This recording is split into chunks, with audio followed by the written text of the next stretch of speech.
باب الکفالت فی القرض، قرض میں کفالت. کفالت کا معنی ہے ضمانت. والدیون، اور دیون دین کی جمع ہے، مراد اس سے بھی قرض ہے. بالابدان، ابدان بدن کی جمع ہے جسم کے ساتھ، یعنی حاضر، حاضر ضمانت مراد ہے. وغیرہا. وقال ابو الزناد، اور ابو الزناد کہتے ہیں ان محمد ابن عمرو الاسلمی، محمد بن عمرو الاسلمی کہتے ہیں. یہاں پر اصل میں تھا محمد بن حمزہ بن عمرو الاسلمی، لیکن عموماً عربوں کے ہاں رواج یہ ہوتا ہے کہ وہ دادا کی طرف بھی ابن کی نسبت کر لیا کرتے ہیں. یہ میں یہاں پر اس لیے باپ کا نام بتا رہی ہوں کیونکہ اصل قصہ انہی کے گرد گھومتا ہے. تو یہ ہے محمد بن حمزہ بن عمرو الاسلمی ان ابی ہی، یہ اپنے والد سے روایت کرتے اور والد ان کے کون ہوئے؟ حمزہ ہوئے. ان عمر رضی اللہ عنہ، کہ عمر رضی اللہ تعالی عنہ نے بعثہ مصدقا، بھیجا ان کو زکوٰۃ جمع کرنے والا بنا کر. مصدق مفعل باب تفعیل ہے، یعنی صدقہ کلیکٹ کرنے والا، تحصیلدار. فوقع رجل، تو جہاں جس علاقے میں عمر رضی اللہ تعالی عنہ نے انہیں اس ذمہ داری کے ساتھ بھیجا، وہاں پر ایک واقعہ پیش آیا. اور واقعہ کیا تھا؟ فوقع رجل علی جاریۃ امرأتہ، تو واقع ہوا یعنی زنا کر بیٹھا ایک شخص اپنی بیوی کی لونڈی سے. فاخذ حمزہ، تو لیے حمزہ نے من الرجل، اس شخص سے، کفلاء ضامن. یہ ضامن کیوں لیے؟ کیونکہ اب اس پہ حد جاری ہونا تھی. اب یہ کہ اگر وہ اس کو چھوڑ کر واپس آتے تو ہو سکتا وہ شخص فرار ہو جاتا یا کچھ، تو انہوں نے اس کو پکڑا اور پکڑ کر اسے چھوڑا. کس پر؟ ضمانت پر. جسے کہتے ہیں نا بیل ہو جانا. جیسے اب ہمارے ہاں بھی ہوتا ہے کہ اگر کوئی شخص کسی چیز میں اریسٹ ہو جائے تو کچھ جرائم ایسے ہوتے ہیں جو قابل ضمانت ہوتے ہیں، کچھ ایسے ہوتے ہیں ضابطۂ فوجداری میں کہ جو قابل ضمانت نہیں ہوتے. تو یہاں اس سے کیا پتہ چلتا ہے کہ انہوں نے اس کے ضامن لے لیے. مراد یہ کہ اگرچہ یہ ایسا جرم تھا لیکن اس پر بھی ضمانت لے کر وقتی طور پر اس کو رہا کر دیا گیا. پھر کیا ہوتا ہے؟ حتی قدم علی عمر، پھر یہ حضرت عمر کے پاس خود آتے ہیں. کون آتے ہیں؟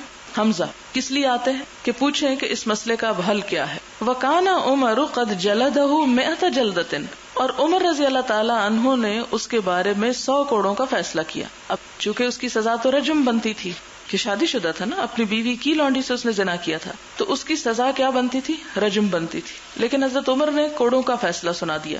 فصدقہم، اور ان کی تصدیق کی. وعذرہم بالجہالہ، اور جہالت کی وجہ سے ان کو معذور سمجھا. جہالت کس بات کی؟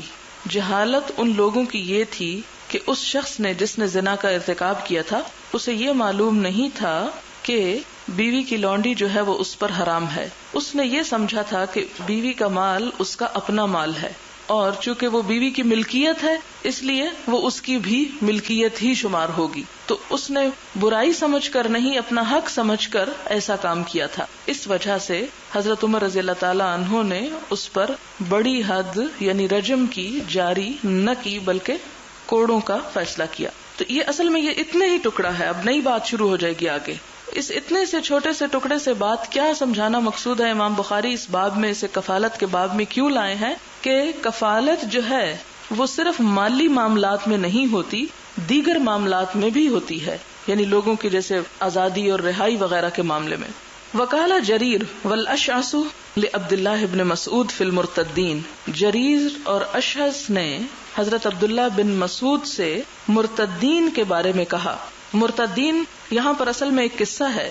عبداللہ بن مسعود سے ایک شخص نے آ کر کہا کہ ابن نواحہ کا جو مؤذن ہے وہ آذان میں ایسے کہتا ہے کہ اشہد ان مسیلمۃ رسول اللہ، میں گواہی دیتا ہوں کہ مسلمہ کذاب جسے کہا جاتا ہے، جس نے جھوٹی نبوت کا دعویٰ کیا تھا کہ وہ اللہ کا رسول ہے.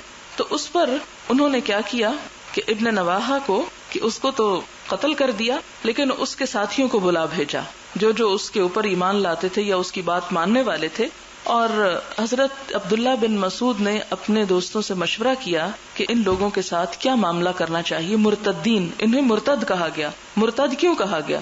جیسے آج بھی قادیانیوں کو مرتد کہا جاتا ہے. کیوں کہا جاتا ہے؟ کافر نہیں کہا جاتا، اس لیے کہ وہ حضور صلی اللہ علیہ وسلم کے بعد ایک اور نبی کی نبوت کو مانتے ہیں کہ جبکہ نبوت ختم ہو چکی ہے. تو وہاں پر بھی مسلمہ کذاب نے بھی نبوت کا جھوٹا دعویٰ کیا تھا. تو عبداللہ بن مسعود نے یعنی سوچا یا مشورہ کیا کہ ان کے معاملے میں اب کیا کیا جائے. تو یہی جریر اور اشعث جو ہیں انہوں نے کہا تھا کہ ان سے آپ توبہ کروا لیں اور ان کی ضمانت لے لیں کہ آئندہ یہ کام نہیں کریں گے. تو یہ کفالت اور ضمانت کی بات ہو رہی ہے. یہ اب صرف چونکہ مالی معاملات میں نہیں، دیگر معاملات میں، اس لیے ایک دوسری مثال دی جا رہی ہے. ایک تو وہ حمزہ والی مثال تھی اور ایک یہ اور مثال ہے.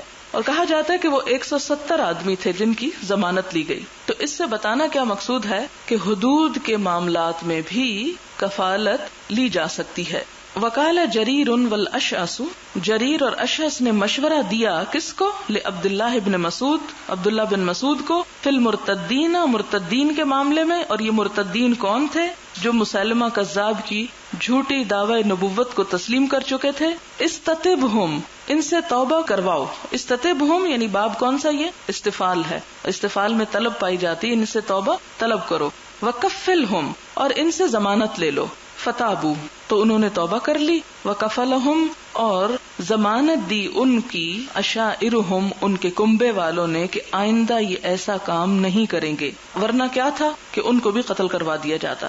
وقال حماد، اور حماد کہتے ہیں، اذا تکفل بنفس فمات فلا شیء علیہ، جب کوئی کفیل بنے کسی شخص کا پھر وہ مر جائے تو اس پر کوئی ذمہ داری نہیں ہے. مثلا ایک شخص کو کسی نے پکڑ لیا، اس نے کہا تم اس کو چھوڑ دو، اگر یہ کہیں بھاگا تو میں ذمہ دار ہوں. اب ہوتا کیا، وہ بھاگتا تو کہیں نہیں لیکن وہ مر جاتا ہے. اب کیا ہوا؟ اب جو مر گیا وہ بھی ہاتھ سے گیا. تو اب کیا، جس شخص نے ضمانت دی تھی اس کی پکڑ ہو جائے گی، اس کی تو پکڑ نہیں گئی، تو اللہ کا فیصلہ تھا، اس لیے اس پر کوئی ذمہ داری نہیں. وقال الحکم یضمن، اور حکم کہتے ہیں کہ نہیں، اس کو اس کے ذمہ کی جو چیز ہے وہ ادا کرنی ہوگی. قال ابو عبداللہ، امام بخاری کہتے ہیں، قال اللیث، لیث کہتے ہیں، حدثنی جعفر بن ربیعہ عن عبد الرحمن بن ہرمز عن ابی ہریرہ رضی اللہ عنہ عن رسول اللہ صلی اللہ علیہ وسلم انہ ذکر رجلا من بنی اسرائیل. یہ قصہ پہلے بھی گزر چکا ہے کہ انہوں نے بنی اسرائیل کے ایک شخص کا ذکر کیا. کس نے؟ نبی صلی اللہ علیہ وسلم نے. سأل بعض بنی اسرائیل ان یسلفہ، اس نے بنی اسرائیل کے ایک شخص سے قرض لیا تھا، 1000 دینار، 1000 دینار کا. فقالا، تو اس نے کہا، ائتنی بالشہداء، اپنے کوئی ضامن لاؤ. اشہدہم، میں انہیں گواہ بناؤں. فقالا، تو مکروز نے کہا، کفا باللہ شہیدا، اللہ کی گواہی کافی ہے. قالا، تو قرض دینے والے نے کہا، فأتنی بالکفیل، لاؤ میرے پاس کوئی کفیل.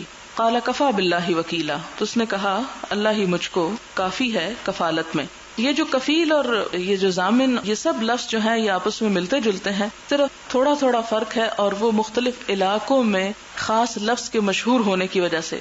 مثال کے طور پر مدینہ والے جو تھے وہ زعیم کہتے تھے، مصر والے جمیل، اور عراق والوں کے ہاں کفیل کا لفظ تھا. اسی لیے آپ دیکھیں کہ یہاں پہلے وہ کہتا ہے کہ ائتنی بالشہداء، گواہ کا لفظ استعمال کیا، اور دوسری جگہ پر کفیل کا لفظ استعمال کیا. یہ دونوں ہم معنی ہیں.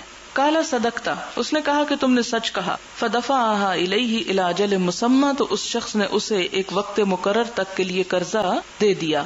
فخرج فی البحر، تو مکروز جو تھا قرضہ لے کر سمندر کی طرف چلا گیا. فقضى حاجته، پھر اپنی ضرورت پوری کی. ثم التمس مرکبا، پھر اس نے تلاش کیا ایک جہاز، یرکبها، کہ جس پہ وہ سوار ہو، یقدم علیہ، اور اس کے پاس آئے، للاجل الذی اجلہ، اس مقرر وقت پر جس کو اس نے طے کیا تھا. فلم یجد مرکبا، تو اس نے کوئی بھی جہاز نہ پایا. فاخذ خشبۃ، تو اس نے ایک لکڑی لی. فنقرها، اس کو قریدا یعنی اندر سے سوراخ کیا. فادخل فیها 1000 دینار، اس میں 1000 دینار ڈالے. وصحیفۃ، اور ایک خط، منہ، اپنی طرف سے، الی صاحبہ، اپنے ساتھی کو، یعنی جس نے قرضہ دیا تھا. ثم رجج موضعها، پھر اس کی جگہ کو بند کر دیا، یعنی جہاں کھود کے پیسے ڈالے تھے اس کو اوپر سے بند کر دیا. ثم اتی بها الى البحر، پھر اسے لے کر سمندر کے پاس آیا. فقال، پھر کہنے لگا، اللہم، اے اللہ، انک تعلم، تو جانتا ہے، انی کنت تسلفت فلانا 1000 دینار، کہ میں نے فلاں شخص سے 1000 دینار طلب کیے تھے. فسألنی کفیلا، تو اس نے مجھ سے کفیل مانگا تھا. فقلت، تو میں نے کہا تھا، کفا باللہ کفیلا، کافی ہے اللہ کفیل. فرضی بک، تو وہ تیری کفالت یا ضمانت پر راضی ہو گیا تھا. وسألنی شہیدا، اور اس نے مجھ سے گواہ مانگا. فقلت، تو میں نے کہا، کفا باللہ شہیدا، کافی ہے اللہ گواہ. فرضی بک، تو وہ تیرے شہید یا گواہ ہونے پہ راضی ہو گیا. وانی جہدت ان اجد مرکبا، اور میں تو کوشش کر چکا کہ کوئی جہاز مل جائے. ابعث الیہ الذی لہ، کہ میں اسے بھیج سکوں جو چیز کے اس کے حق ہے. فلم اقدر، تو مجھے اس کی استطاعت نہ ہوئی، میں اس پہ قدرت نہ پا سکا. وانی استودعکھا، اور میں اسے آپ کے حوالے کرتا ہوں. فرما بہا فی البحر، تو اس نے یہ کہہ کر، یہ کلام بول کر اس لکڑی کو سمندر کے حوالے کر دیا. حتی ولجت فی، یہاں تک کہ وہ اس میں ڈوب گئی. ولج ولوج ہوتا نا داخل ہونا. ثم انصرف، پھر وہ چل دیا. وہو فی ذالک یلتمس مرکبا، اور اس استثناء میں بھی وہ جہاز تلاش کرتا رہا. یخرج الی بلدہ، کہ اپنے شہر کو جا سکے. فخرج الرجل الذی کان اسلفہ، تو وہ شخص جس نے قرضہ دیا تھا وہ نکلا. ینظر، دیکھ رہا تھا. لعل مرکبا قد جاء بمالہ، کہ شاید اس جہاز پر اس کا مال واپس آ جائے، یعنی وہ شخص بھی آ جائے اور اس کا قرضہ لے کے جو پیسہ لیا تھا وہ واپس لوٹا دے. فاذا بالخشبۃ التي فيها المال، تو دیکھا کہ ایک لکڑی ہے کہ جس میں پیسے ہیں. فاخذها لاهله حطبا، تو اس نے وہ لکڑی اپنے گھر والوں کے لیے لے گیا تاکہ اس سے ایندھن کا کام لے. فلما نشرها، پھر جب اس کو چیرا. وجد المال والصحیفۃ، تو اس کے اندر مال اور ایک خط پایا. ثم قدم الذي كان اسلفه، پھر وہ شخص بھی آ گیا کہ جس نے اس سے قرضہ لیا تھا. فاتى ب1000 دینار، 1000 دینار مزید لے کر آ گیا. فقال، کہنے لگا، واللہ ما زلت جاہدا فی طلب مرکب، کہ اللہ کی قسم میں اس اسنا میں جہاز کے حاصل کرنے کی کوششوں میں لگا رہا. لآتیک بمالک، کہ تجھ کو تیرا مال دے سکوں. فما وجدت مرکبا، تو مجھے کوئی جہاز نہ ملا. قبل الذی اتیت فیہ، اس سے پہلے کہ جس پر میں آیا ہوں. قال هل كنت بعثت الی بشیء، تو اس نے پوچھا کہ کیا تم نے میری طرف کوئی چیز روانہ کی تھی. کالا، کہا، اخبرک، میں تم کو بتاتا ہوں. انی لم اجد مرکبا، کہ مجھے جہاز نہ ملا. قبل الذی جئت فیہ، اس سے پہلے کہ جس پر میں آیا ہوں. کالا فإن اللہ قد ادى عنک، تو اس نے کہا کہ اللہ تعالیٰ نے ادا کر دیا تیری طرف سے. الذی بعثت فی الخشبۃ، جو تو نے لکڑی کے اندر ڈال کے بھیجا تھا. فانصرف بال1000 دینار راشدا، تو اپنا دوسرا جو 1000 دینار لے کر آئے اسے لے کے تم اپنا راہ لو، اپنا کام کرو، یعنی جا سکتے ہو. مجھے تمہارا بھیجا ہوا قرضہ جو ہے واپس لوٹایا ہوا وہ مل چکا ہے. تو اس سے بھی کیا پتہ چلتا ہے کہ جب کوئی بھی گواہ نہ ملے تو پھر اللہ کی گواہی اور اللہ کی ضمانت جو ہے وہ بھی قبول کر لینی چاہیے. یعنی ایک شخص ایسا ہے کہ مسافر ہے، اجنبی ہے، جسے کوئی نہیں جانتا، جس کا کوئی مددگار نہیں، لیکن وہ انتہائی ضرورت مند ہے، حاجت مند ہے. تو ایسی صورت میں کیا گواہوں کی شرط ضروری ہے؟ آپ دیکھیں کہ قرآن پاک کی وہ آیت جس میں گواہی کی بات آتی ہے اور خصوصاً خواتین اس پر بہت ہی نالاں ہوتی ہیں کہ 2 عورتوں کی گواہی ایک مرد کے برابر ہے. امام ابن تیمیہ کی رائے میں یہ گواہوں کی شرط جو ہے یہ کوئی مینڈیٹری قانون نہیں ہے، بلکہ ایک سجیشن ہے کہ ایسا کر لیا جائے تو اس سے معاملات جو ہیں وہ درست رہیں گے. بہرحال یہ ایک رائے پائی جاتی ہے اور شاید اس رائے کی بنیاد بھی اسی قسم کی روایات ہوں کہ جس میں اگر کوئی گواہ ملا ہی نہیں، یعنی بعض معاملات یا بعض اوقات یا بعض جگہیں ایسی بھی ہو سکتی، بعض حالات ایسے بھی ہو سکتے ہیں کہ جہاں کسی ضامن یا کفیل کی موجودگی کا امکان نہیں ہو سکتا، تو اس صورت میں پھر کیا کیا جا سکتا ہے کہ صرف اللہ ہی کی گواہی کافی ہو سکتی ہے.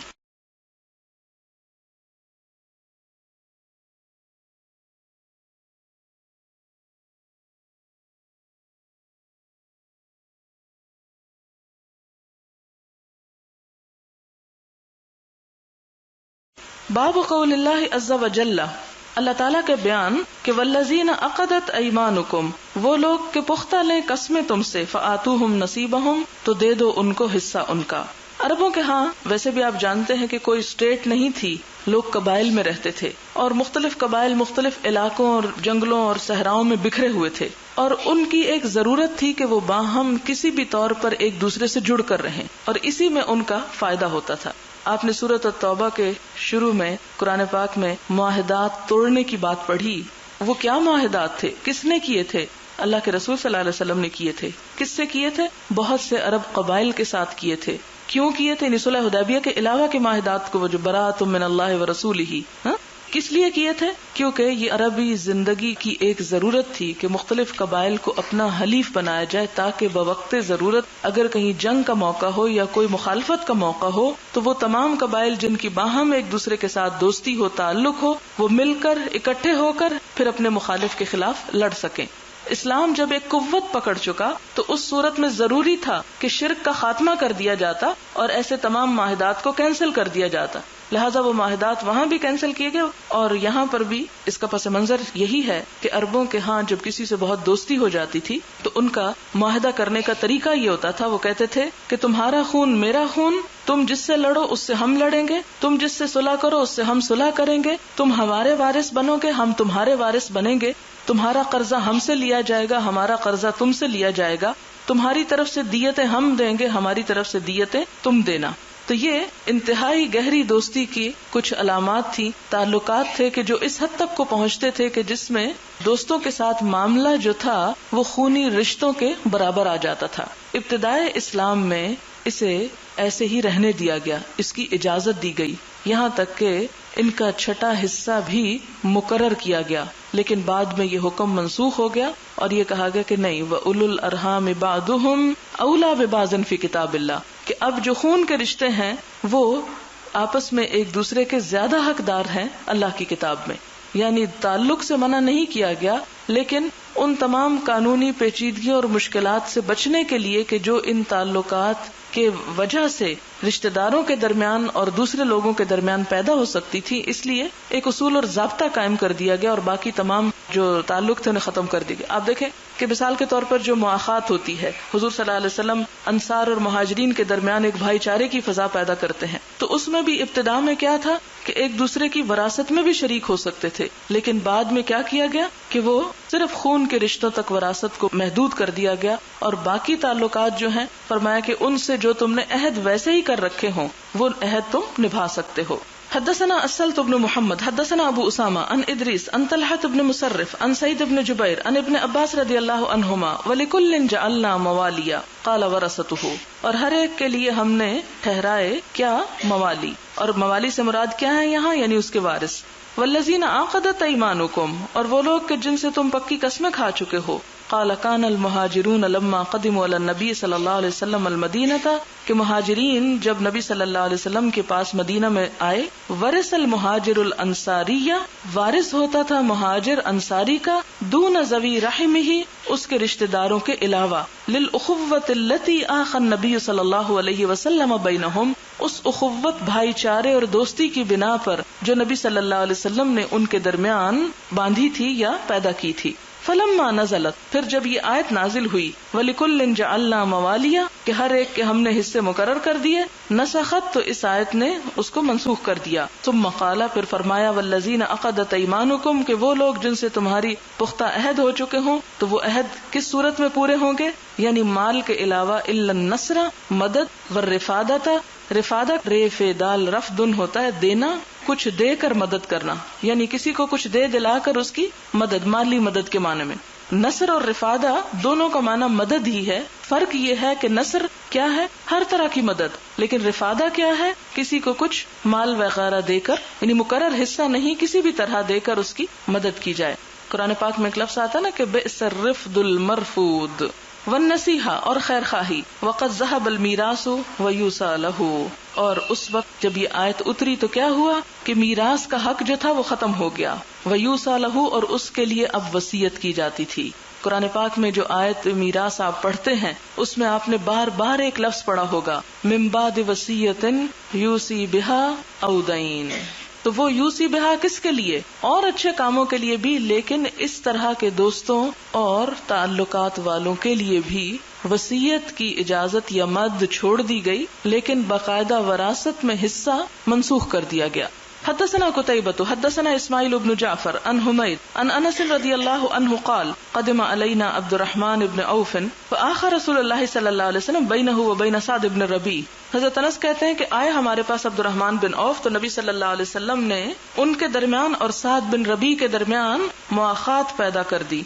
یہ قصہ بھی پہلے گزر چکا ہے۔ حدثنا محمد بن الصباح حدثني اسماعیل بن زکریا حدثنا عاصم قال قلت لانس رضی اللہ عنہ، میں نے حضرت انس رضی اللہ تعالیٰ عنہ سے کہا، ابلغک ان النبی صلی اللہ علیہ وسلم قال لا حلف فی الاسلام، کیا تمہیں یہ بات پہنچی ہے کہ نبی صلی اللہ علیہ وسلم نے فرمایا تھا کہ اب کوئی حلف یعنی جاہلیت کے عہد و پیمان کی طرف اشارہ ہے، حلیف بننا، اسلام میں حلیف بننا نہیں۔ فقال، تو انہوں نے کہا، قد حالف النبی صلی اللہ علیہ وسلم بین قریش والانصار فی داری، تو انہوں نے کہا کہ حضور صلی اللہ علیہ وسلم نے قریش اور انصار میں میرے گھر میں عہد و پیمان کرایا تھا۔ اب یہ بظاہر دو باتیں کنٹراڈکٹری نظر آ رہی ہیں ایک ہی حدیث کے اندر، کہ ایک صحابی کہہ رہے ہیں کہ کوئی اب اسلام میں حلف نہیں رہا، اور دوسرے کہتے نہیں میرے گھر میں ایسا ہوا تھا. تو اس کی وجہ کیا ہے؟ اس کو آپ کس طرح اس کا کنٹراڈکشن دور کریں گے؟ اس طرح کہ اسلام کی ابتدا میں جب مسلمان ہجرت کر کے گئے تھے تو اس وقت یہ تعلق آپس میں قائم کیا گیا تھا، لیکن اس کے بعد کیا ہوا کہ باقی تمام چیزوں میں وہ تعلق باقی رہا سوائے وراثت کے، پھر وہ منسوخ ہو گیا. باب من تکفل عن میت دینا فلیس له ان یرجع وبه قال الحسن، جو شخص مردے کے قرض کی ضمانت کرے تو پھر اس سے واپس نہیں لوٹ سکتا. فلیس له ان یرجع، پھر اس کو حق نہیں، اس کو اجازت نہیں کہ وہ اس سے پلٹ جائے. وبه قال الحسن، اور حسن بصری نے بھی یہی کہا ہے. اس کا معنی کیا ہے کہ مثلا کسی شخص کے اوپر قرض تھا اور وہ مر گیا، کسی دوسرے نے کہا میں دوں گا، پھر اب اس کو دینا ہوگا، میت بری ذمہ ہو گئی. اب جس نے ذمہ لیا وہی ایک طرح سے مقروض شمار ہوگا، قرض دار اسی سے مطالبہ کرے گا، اور اگر خدا نہ خواستہ وہ بھی مر گیا تو مقروض مرے گا. یعنی یہ ایک طرح سے عہد ہوتا ہے اور اس عہد سے پھرا نہیں جا سکتا. حدثنا ابو عاصم ان یزید بن ابی عبید ان سلمۃ بن الاکوع رضی اللہ عنہ ان النبی صلی اللہ علیہ وسلم کہ نبی صلی اللہ علیہ وسلم اتیا بجنازۃ، آپ کے پاس ایک جنازہ لایا گیا، لیصلی علیہا کہ اس پر نماز جنازہ پڑھیں. فقال هل علیہ من دین، آپ نے پوچھا کہ اس پہ کوئی قرض ہے؟ قالوا لا، کہنے لگے نہیں. فصلی علیہ، تو آپ نے اس پر نماز پڑھ دی. ثم اتیا بجنازۃ اخرى، پھر کوئی دوسرا جنازہ لایا گیا. فقال هل علیہ من دین، تو پوچھا کہ کیا اس پر کوئی قرض ہے؟ قالوا نعم، تو لوگوں نے کہا جی ہاں. قال صلوا علی صاحبکم، آپ نے فرمایا اپنے ساتھی پر خود ہی نماز پڑھو. قال ابو قتادہ علی دینہ یا رسول اللہ، ابو قتادہ نے آگے بڑھ کر قرضہ ادا کرنے کی ضمانت لی اور اس کا عہد کیا اور کہا یا رسول اللہ اس کا قرضہ مجھ پر رہا. فصلی علیہ، تو آپ صلی اللہ علیہ وسلم نے پھر اس کا جنازہ پڑھ دیا. اور یہ جنازہ پڑھنا اس بات کی علامت تھا کہ آپ نے اس چیز کو قبول کیا کہ ایسا کیا جا سکتا ہے. حدثنا علی بن عبد اللہ حدثنا سفیان حدثنا عمرو سمع محمد بن علی عن جابر بن عبد اللہ رضی اللہ عنہم قال قال النبی صلی اللہ علیہ وسلم، نبی صلی اللہ علیہ وسلم نے فرمایا لو قد جاء مال البحرین، اگر بحرین کا مال آ گیا، قد اعطیتک ہکذا وہکذا، تو پھر میں تمہیں اتنا اور اتنا دوں گا. کس کو کہا تھا یہ؟ جابر بن عبداللہ کو. فلم یجی، تو وہ نہ آیا، مال البحرین، بحرین کا مال. حتی قبض النبی صلی اللہ علیہ وسلم، یہاں تک کہ نبی صلی اللہ علیہ وسلم کی وفات ہو گئی، یعنی آپ کی وفات تک وہ مال نہ پہنچا. فلما جاء مال البحرین، جب مال آ گیا بحرین کا، امر ابو بکر، تو حکم دیا ابو بکر نے، فنادا، پھر منادی کی گئی کہ من کان لہ عند النبی صلی اللہ علیہ وسلم عدۃ، کہ جس سے بھی نبی صلی اللہ علیہ وسلم نے کوئی وعدہ کیا تھا اس مال کے دینے کا، او دین، یا کوئی قرضہ ہے، فلیاتنا، تو چاہیے کہ ہمارے پاس آ جائے. یعنی حضور صلی اللہ علیہ وسلم بحرین کی طرف سے آنے والے مال کا، خراج کا جو ان لوگوں پر عائد ہوا تھا انتظار کر رہے، اور ہو سکتا ہے کہ کوئی لے کر چل پڑا ہو، لیکن جب تک وہ مال پہنچا آپ صلی اللہ علیہ وسلم کی وفات ہو چکی تھی. آپ کی وفات کے بعد حضرت ابو بکر صدیق رضی اللہ تعالیٰ عنہ کیا تھے؟ خلیفہ تھے. انہوں نے کیا کیا؟ لوگوں کو اکٹھا کیا، ان سے کیا کہا کہ لوگوں، اگر کسی سے بھی حضور نے کوئی عہد کیا تھا صلی اللہ علیہ وسلم، یا کوئی بھی آپ کا قرضہ اس کے اوپر ہے، یعنی آپ کے ذمے کسی شخص کا کوئی قرضہ ہے، تو وہ چاہیے کہ سب آ جائے میرے پاس تاکہ میں اس کو چکا دوں. اب اس سے کیا پتہ چلتا ہے کہ کسی سے کیا ہوا عہد کسی چیز کے دینے کا بھی دراصل کیا شمار ہوتا ہے؟ ایک طرح سے قرض شمار ہوتا ہے. اسی لیے ان دو چیزوں کو کمبائن کیا گیا. فأتیتہ، تو جابر کہتے ہیں کہ میں آپ کے پاس آ گیا. کس کے پاس؟ حضرت ابو بکر کے. فقلت، تو میں نے کہا، ان النبی صلی اللہ علیہ وسلم قال لی کذا وکذا، کہ مجھے نبی صلی اللہ علیہ وسلم نے اتنا اور اتنا دینے کا کہا تھا. فحثا لی حسیتن، تو انہوں نے حسا یعنی ایک لپ بھری، یعنی چلو بھرا، حسیتن ایک چلو، فعددتها، تو میں نے اسے گنا، فاذا ہی 500، تو وہ 500 نکلے. وقال خذ مثلیہا، تو حضرت ابو بکر نے کہا کہ تم اس سے دگنا لے لو، یعنی جتنا تم سے حضور صلی اللہ علیہ وسلم نے عہد کیا تھا تم اس سے دگنا لے لو. یعنی حضور صلی اللہ علیہ وسلم یا اپنے دوست کی قرض کی ادائیگی میں کس سے کام لیا؟ احسان سے کام لیا. اس کا آگے بھی ایک اور طریقے سے بھی ذکر آئے گا. اب یہاں پر اصل میں یہ کفالت کے باب میں کیوں آئی؟ اس سے یہ پتہ چلتا ہے کہ اگر کوئی شخص خود فوت ہو جائے تو اس کی طرف سے کوئی دوسرا اس کا ضامن بن سکتا ہے، کفیل بن سکتا ہے. مثلا ایک شخص فوت ہو رہا ہے تو وہ اپنے پیچھے کسی کو وصیت کر رہا ہے کہ اگر میں فوت ہو جاؤں تو فلاں کو اتنا دے دینا، فلاں کو اتنا دے دینا، تو یہ اس کی اجازت ہے. باب جوار ابی بکر فی عہد رسول اللہ صلی اللہ علیہ وسلم و عقدہ. جوار پناہ دینا ابو بکر رضی اللہ تعالیٰ عنہ کو فی عہد رسول اللہ صلی اللہ علیہ وسلم نبی صلی اللہ علیہ وسلم کے زمانے میں و عقدہ اور اس سے عہد کرنا. اب یہ قصہ آپ پڑھیں گے تو پتہ چلے گا کہ حضرت ابو بکر صدیق رضی اللہ تعالیٰ عنہ نے ایک مرتبہ جب کفار نے بہت ستانا شروع کیا تو انہوں نے ہجرت کا ارادہ کیا. جو ہی ہجرت کا ارادہ کیا تو ایک قبیلے کے سردار نے ابو بکر کو دیکھا کہ وہ اپنا ملک چھوڑ کے جا رہے ہیں تو وہ بڑے پریشان ہوئے اور کہا کہ ابو بکر تم جیسا انسان مکہ سے نکلنا نہیں چاہیے, میں تمہاری ضمانت دیتا ہوں اور میں تمہارا کفیل بنتا ہوں, میں تمہارا گارڈین بنتا ہوں, تم چلو واپس. تو حضرت ابو بکر صدیق رضی اللہ تعالیٰ عنہ ہجرت سے واپس آگے. شاید آپ کے ذہن میں کبھی خیال آیا ہو کہ اتنے لوگوں نے حبشہ کی طرف ہجرت کی تھی, حضرت ابو بکر نے کیوں نہیں کی تھی؟ تو اس میں ایک وجہ یہ تھی کہ وہ کرنے کو جا رہے تھے لیکن راستے میں اللہ تعالیٰ نے ایسا سامان پیدا کیا کہ ابو بکر واپس آ گئے, کیونکہ انہیں بہرحال حضور صلی اللہ علیہ وسلم کا مددگار بننا تھا. حدثنا يحيى بن بكير حدثنا الليث عن عقيل قال ابن شهاب فأخبرني عروة بن الزبير أن عائشة رضي الله عنها زوج النبي صلى الله عليه وسلم قالت. یہ حدیث حضرت عائشہ سے روایت ہے جو حضور صلی اللہ علیہ وسلم کی اہلیہ ہیں, کہتی ہیں لم اعقل ابویہ, نہیں میں نے پایا, عاقل ویسے تو عقل سے ہے, یعنی میں نے جب بھی دیکھا ابویہ اپنے والدین کو الا وہما یدینان الدین, تو وہ دونوں دین اختیار کیے ہوئے تھے, یعنی میں نے جب سے آنکھ کھولی, جب سے ہوش سنبھالا. عقل اختیار کی یعنی ہوش سنبھالا کہہ سکتے ہیں آپ, اور عام محاورے میں پایا, کیونکہ پاتا بھی وہی ہے نا جس کی عقل ہو, بے عقل تو کچھ نہیں پاتا. تو میں نے اپنے والدین کو پایا کس حالت میں؟ اسلام کی حالت میں. وقال ابو صالح, اور ابو صالح کہتے ہیں حدثني عبد الله عن يونس عن الزهري قال اخبرني عروة ابن زبیر ان عائشہ رضی اللہ عنہا قالت, حضرت عائشہ کہتی ہیں لم اعقل ابوی قط الا وہما یدینان الدین, کہ میں نے جب سے ہوش سنبھالی اپنے والدین کو دین اسلام پر پایا. ولم یمر علینا یوم, اور نہ گزرا ہم پر کوئی دن, الا یاتینا فیہ رسول اللہ صلی اللہ علیہ وسلم, کہ آتے تھے ہمارے پاس نبی صلی اللہ علیہ وسلم, یعنی ہر روز ہمارے گھر تشریف لاتے. طرفی النہار بکرتم و عشیتن, دن کے دونوں کناروں پر صبح اور شام. فلما ابتلی المسلمون, پھر جب مسلمان آزمائے گئے یعنی ان کی آزمائش ہوئی. خرج ابو بکر مہاجرن, تو حضرت ابو بکر ہجرت کے ارادے سے نکلے. قبل الحبشتی, حبشہ کی طرف. حتی اذا بلغ برک الغمادی, یہاں تک کہ جب وہ پہنچے ایک علاقے میں جس کا نام برک الغماد تھا. لقیہ ابن الدغنہ, تو ان کی ملاقات ابن الدغنہ سے ہوئی. اب یہ جو ابن الدغنہ ہے یہ ایک قبیلے کا سردار ہے جو برک الغماد کے علاقے میں تھا. وہ سید القارتی, اور وہ اس قبیلے کا سردار تھا. فقال, کہا اینا ترید یا ابا بکر, ابو بکر کہاں کا ارادہ ہے؟ فقال ابو بکر نے جواب دیا اخرجنی قومی, میری قوم نے مجھے نکال دیا. فانا ارید ان اسیح فی الارض, تو میں نے یہ چاہا کہ میں زمین میں سیاحت کروں. ہجرت بھی سیاحت کی ایک قسم ہے. ہمارے ہاں سیاحت کا لفظ صرف سیر کے ساتھ استعمال ہوتا ہے. ان اسیح فی الارض, یعنی میری قوم مجھے قبول نہیں کرتی تو میں چاہتا ہوں میں یہاں سے چلا جاؤں.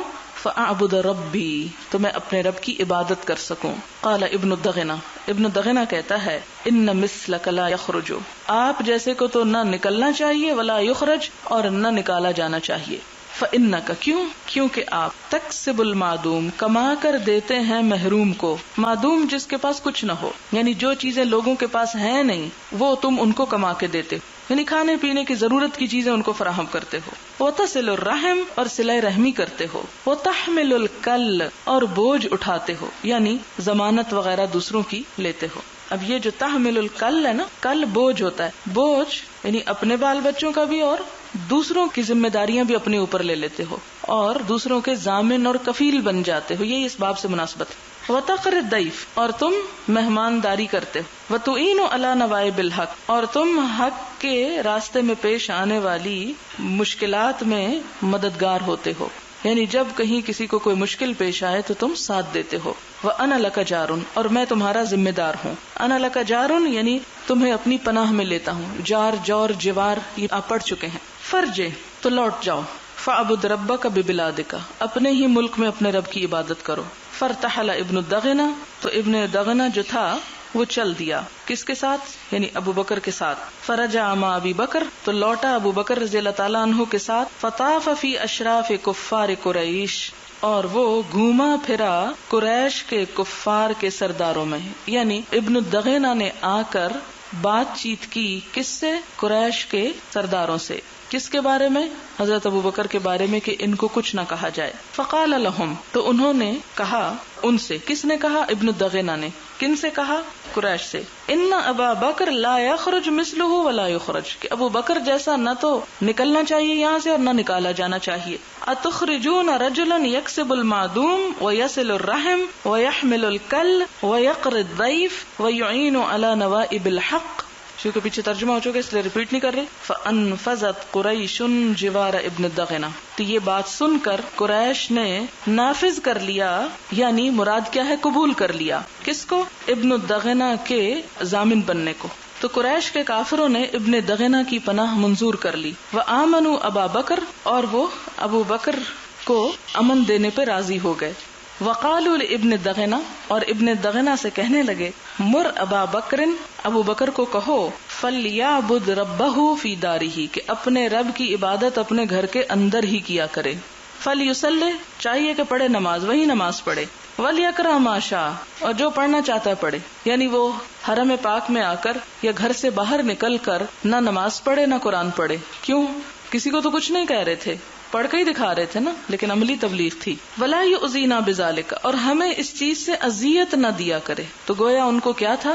حضرت ابو بکر کے قرآن اور نماز سے اذیت ہوتی تھی. ولا یستعلن بہ، اور اس کا اعلان نہ کرے، یعنی اعلانیہ یہ کام نہ کرے. آپ دیکھیں کہ اس سے یہ بات پتہ چلتی ہے کہ کسی بھی اچھے کام کو جہاں چھپا کر کرنا بہت بڑی نیکی ہے، وہاں بعض اوقات ظاہر کر کے کرنا بھی نیکی ہے. کیوں؟ اس لیے کہ بہت سے لوگ جو وہ کام نہیں کر رہے ہوتے، جب دوسرے کو ایک اچھا کام کرتے ہوئے دیکھتے ہیں تو ان کو بھی کرنے کا خیال آ جاتا ہے. فَإِنَّا قَدْ خَشِينَا أَن يَفْتِنَ أَبْنَاءَنَا، کیونکہ ہمیں یہ خطرہ ہے کہ ہمارے بچے فتنے میں پڑ جائیں گے، یعنی وہ ابو بکر سے متاثر ہو جائیں گے، گمراہ ہو جائیں گے ان کے خیال میں. وَنِسَاءَنَا، اور ہماری عورتیں. اس سے کیا پتہ چلتا ہے کہ سوسائٹی کے دو گروہ، نوجوان اور خواتین، کسی بات کو جلدی قبول کرتی ہیں. قال ذلك ابن الدغینہ، اس بات کو ابن الدغینہ نے کہہ دیا. کس سے؟ ابی بکر، ابو بکر سے. فتفق ابو بکر یعبد ربہ فی دارہ، تو شروع ہو گئے ابو بکر رضی اللہ تعالی عنہ اپنے رب کی عبادت کرنا. کہاں؟ فی دارہ، اپنے ہی گھر میں. ولا یستعلن بالصلاۃ، اور وہ اعلانیہ نماز نہیں پڑھتے تھے. ولا القراءۃ، اور نہ قرات فی غیر دارہ، اپنے گھر کے علاوہ، یعنی اپنے گھر میں ہی عبادت اور قرات اور تلاوت بآواز بلند کرتے، اس کے علاوہ کہیں نہ کرتے. ثم بدا لابی بکر، پھر ابو بکر کو ایک خیال آیا. بدا یعنی ظاہر ہوا، آئیڈیا آیا. فبتنا، تو انہوں نے تعمیر کر لی. مسجدن، ایک مسجد. بفناء دارہ، اپنے گھر کے ہی صحن میں. وبرز، اور باہر نکلے. فکان یصلی فیہ، تو وہ اسی میں نماز پڑھتے تھے. ویقرأ القرآن، اور قرآن کی تلاوت کرتے تھے. کہاں کرتے تھے؟ اپنے گھر کے صحن کی مسجد میں.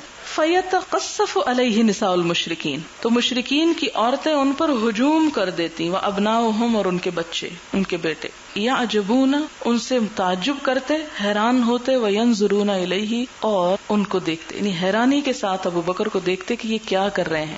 وکان ابو بکر رجلا بکا، اور ابو بکر جو تھے بہت رونے والے انسان تھے. لا یملک دمعہ حین یقرأ القرآن، جب بھی قرآن پڑھتے اپنے آنسوؤں کو روک نہ سکتے تھے. یعنی قرآن اس طرح ان کے دل میں اترتا تھا، کیونکہ رونے کا تعلق دل سے ہوتا ہے نا، تو جو چیز دل میں اثر کرے اسی کی وجہ سے رونا آتا ہے. فافزع ذلك اشراف قریش من المشرکین، تو اس چیز نے مشرکین کے سرداروں کو خوف زدہ کر دیا کہ یہ تو بات بگڑ گئی، ہم نے جو پناہ قبول کی یہ تو معاملہ وہی ہو گیا جس سے ہم ڈرتے تھے. فارسلوا الی ابن دغنہ، انہوں نے ابن دغنہ کو بلا بھیجا. فقدم علیہم، تو وہ ان پر آ گیا. فقالوا له، تو اس سے کہنے لگے انا کنا اجرنا ابا بکر، ہم نے ابو بکر کو پناہ دی تھی. الا ان یعبد ربہ فی دارہ، کہ وہ اپنے رب کی عبادت کر لے اپنے ہی گھر میں.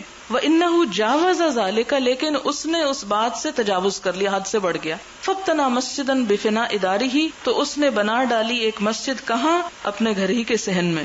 وَأَعْلَنَ الصَّلَاةَ اور علانیہ پڑھنی شروع کر دی نماز، والقراءۃ اور قرات، وَقَدْ خَشِينَا أَن يَفْتِنَ أَبْنَاءَنَا وَنِسَاءَنَا تو ہمیں ڈر ہے کہ فتنے میں ڈالے گا ہمارے بچوں اور عورتوں کو، فَأْتِهِ تو اس کے پاس جاؤ، فَإِنْ أَحَبَّ أَن يَقْتَصِرَ اگر وہ پسند کرے کہ وہ اکتفا کرے گا، عَلَىٰ أَن يَعْبُدَ رَبَّهُ فِي دَارِهِ کہ وہ اپنے رب کی عبادت اپنے گھر ہی کے اندر کر لے، فعلا تو کرتا رہے، وَإِنْ أَبَى اور اگر وہ انکار کرے کہ گھر کے اندر کرنے کی بجائے باہر مسجد میں کرے گا، إِلَّا أَن يُعْلِنَ مگر یہ کہ اعلان ہی کر کے کرے گا، ذالک اس بات کا، فَسَلْهُ تو اس سے پوچھ لیجئے، أَن يَرُدَّ إِلَيْكَ ذِمَّتَكَ کہ لوٹا دے تیری طرف تیرے ذمے کو، یعنی تیری کفالت سے پھر وہ باہر آ جائے، تیری ضمانت تجھے واپس لوٹا دے، فَإِنَّا كَرِهْنَا أَن نُخْفِرَكَ کیونکہ ہمیں ناپسند ہے یہ بات کہ ہم تمہاری امان کو توڑیں، یعنی جو ہم نے تمہارے سے عہد کیا تھا وہ ہم پورا کرنا چاہتے ہیں۔ اس سے ایک اور بات پتہ چلتی ہے عرب جاہلی معاشرے کی۔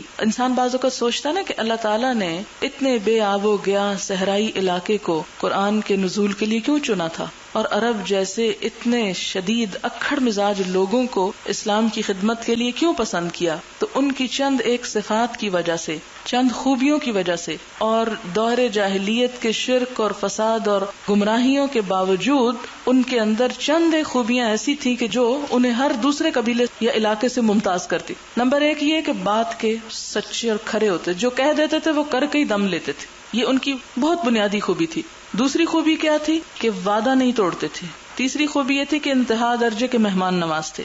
یہ خوبیاں جو تھیں یہ کہیں اور پائی نہیں جاتی تھی۔ آپ دیکھیں کہ آج تو مسلمان معاشرے کے اندر جھوٹ عام ہے، وعدہ پورا کرنا تو ویسے ہی کوئی بات نہ ہوئی، اور مہمان نوازی وہ بھی صرف اس صورت میں ہوتی ہے کہ جہاں کوئی مفاد مقصود ہو، اس کے علاوہ نہیں۔ لیکن عربوں کے ہاں ہر ایک کی مہمان نوازی کرتے تھے، خواہ وہ کسی کو جانتے ہوں یا نہ جانتے ہوں۔ اب آپ دیکھیں کہ کیا مشکل تھی، جو ہی ابو بکر باہر آئے یہ پھر ہجوم کر دیتے، لیکن ایسا نہیں کیا۔ جس کے ساتھ عہد کیا تھا اس کو بلا کے اس کے ساتھ اس عہد کو ختم کرنے کی بات کی۔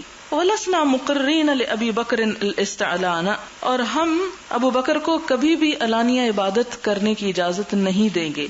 قالت عائشہ فأتى ابن دغنہ حضرت عائشہ کہتی ہیں کہ ابن دغنہ آیا ابا بکر حضرت ابو بکر کے پاس، فقال تو کہا قد علمت الذی عقدت لك علیہ تم جانتے ہو کہ جو تمہارے لیے میں نے عہد کیا تھا، فاما ان تقتصر علی ذلک یا تو پھر تم اسی پر اکتفا کرو، واما ان ترد الی ذمتی یا پھر یہ کہ میرے ذمے یا ضمانت کو مجھے واپس لوٹا دو، فانی لا احب کیونکہ میں یہ نہیں پسند کرتا، ان تسمع العرب کہ عرب یہ بات سنے، انی اخفرت فی رجل عقدت له کہ عربوں میں یہ مشہوری ہو کہ میرا ذمہ توڑ دیا گیا ایک شخص کے بارے میں کہ جس سے میں نے عہد لیا تھا۔ قال ابو بکر تو ابو بکر کہنے لگے انی ارد الیک جوارک میں تیری امان تجھی کو واپس لوٹاتا ہوں، تیری ضمانت تجھے دیتا ہوں، وارضا بجوار اللہ اور میں پسند کرتا ہوں اللہ کی پناہ کو، اللہ کی امان کو، میں راضی ہوں کہ اللہ ہی مجھے امان دے، میں انسانوں کی امان سے بری ہوں۔ ورسول اللہ صلی اللہ علیہ وسلم یوم اذن بمکہ تھا اور نبی صلی اللہ علیہ وسلم ان دنوں ابھی مکہ ہی میں تھے۔ فقال رسول اللہ صلی اللہ علیہ وسلم تو جب یہ ابن دغنہ کی امان ختم ہو گئی تو نبی صلی اللہ علیہ وسلم نے فرمایا قد اریت دار ہجرتکم مجھے تمہاری ہجرت کی جگہ دکھا دی گئی، یعنی خواب میں یا وحی کے ذریعے آپ کو دکھا دی گئی۔ رأیت سبخۃ میں نے ایک کھاری زمین دیکھی ہے، سبخ کہتے ہیں کھاری نمکین زمین، ذات نخل جو کھجوروں والی، بین لابتین وہما الحرتان جس کے دو طرف کالی پتھریلی زمین ہے، یعنی جس کے دونوں کناروں پر پتھریلی کالی زمین ہے، وہاں پر مجھے ہجرت کی جگہ دکھا دی گئی۔ فہاجر من ہاجر قبل المدینۃ حین ذکر ذلک رسول اللہ صلی اللہ علیہ وسلم تو جب یہ بات ہوئی، اس بات کا نبی صلی اللہ علیہ وسلم نے ذکر کیا تو جس کو بھی مدینہ کی طرف ہجرت کرنا تھا وہ کر گیا۔ اس سے کیا پتہ چلتا ہے کہ آپ صلی اللہ علیہ وسلم کے جانے سے پہلے بہت سے صحابہ کرام پہلے ہی مدینہ جا چکے تھے۔ ورجع الی المدینۃ اور پلٹ آئے مدینہ کی طرف، بعد من کان ہاجر الی ارض الحبشہ ان میں سے بعض لوگ کہ جو حبشہ کی طرف ہجرت کر چکے تھے۔ تو مدینہ میں کون کون اکٹھا ہو گیا؟ مکہ سے جانے والے بھی اور حبشہ جانے والے بھی، وہ بھی وہاں سے وہاں پہنچ گئے۔ وتجہز ابو بکر مہاجرا اور حضرت ابو بکر نے بھی ہجرت کی تیاری کر لی۔ فقال له رسول اللہ صلی اللہ علیہ وسلم تو نبی صلی اللہ علیہ وسلم نے ان سے کہا الا رسلک ابھی ٹھہر جاؤ۔ جب سب لوگ ہجرت کر کے جا رہے تھے ابو بکر کی امان ختم ہو گئی تھی تو انہوں نے کیا چاہا وہ بھی مدینہ چلے جائیں، لیکن آپ نے ان کو روک لیا کہ نہیں تم مت جاؤ. فإنی ارجو ان یؤذن لی. کیوں روکا تھا؟ آپ نے فرمایا کہ مجھے امید ہے کہ مجھے بھی ہجرت کی اجازت مل جائے گی، یعنی اشارہ اس بات کی طرف تھا کہ پھر اکٹھے ہی جائیں گے. قال ابو بکر هل ترجو ذلك بأبی انت. ابو بکر کہتے ہیں کہ میرا باپ آپ پہ قربان، کیا آپ کو اس کی امید ہے؟ قال نعم. تو آپ نے فرمایا ہاں. فحبس ابو بکر نفسه علی رسول اللہ صلی اللہ علیہ وسلم. تو حضرت ابو بکر صدیق رضی اللہ تعالی عنہ نے اپنے آپ کو روکے رکھا نبی صلی اللہ علیہ وسلم کی خاطر، لیصحبہ تاکہ وہ آپ کا ساتھ دیں. وَأَلَفَ رَاحِلَتَيْنِ اور پتے کھلائے. الف چارہ کھلانا کہتے ہیں. راحلتین 2 اونٹنیوں کو، کانتا عندہ جو ان کے پاس تھیں. کن کے؟ حضرت ابو بکر کے. حضرت ابو بکر کے پاس 2 اونٹنیاں تھیں جن کو انہوں نے خوب چارہ کھلانا شروع کر دیا. کس چیز کا؟ ورق السمر ببول کے پتوں کا. 4 اشہر 4 مہینے تک. عربوں کے ہاں رواج یہ ہوتا تھا کہ جب کوئی لمبا طویل سفر درپیش ہوتا تو اس وقت اونٹنیوں کو خود چارہ دیتے تھے، ادروائز صرف وہ راستے میں جو جھاڑ جھنکار کھاتی تھی وہی ان کی غذا ہوا کرتی تھی. یعنی اس کا مطلب یہ ہے کہ حضرت ابوبکر صدیق رضی اللہ تعالی عنہ سفر کی تیاریوں میں مشغول ہو گئے اور خاموشی کے ساتھ اس بات کا انتظار کرنے لگے کہ کب نبی صلی اللہ علیہ وسلم کو اجازت ہو اور وہ ان کے ساتھ چلیں. وآخر دعوانا ان الحمدللہ رب العالمین. سبحانک اللہم وبحمدک نشہد ان لا الہ الا انت نستغفرک ونتوب الیک. والسلام علیکم ورحمۃ اللہ وبرکاتہ.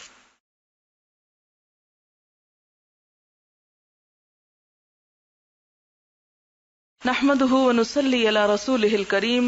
اما بعد فاعوذ بالله من الشيطان الرجيم. بسم الله الرحمن الرحيم. رب اشرح لي صدري ويسر لي امري واحلل عقدة من لساني يفقهوا قولي. باب الدین، قرض کا بیان.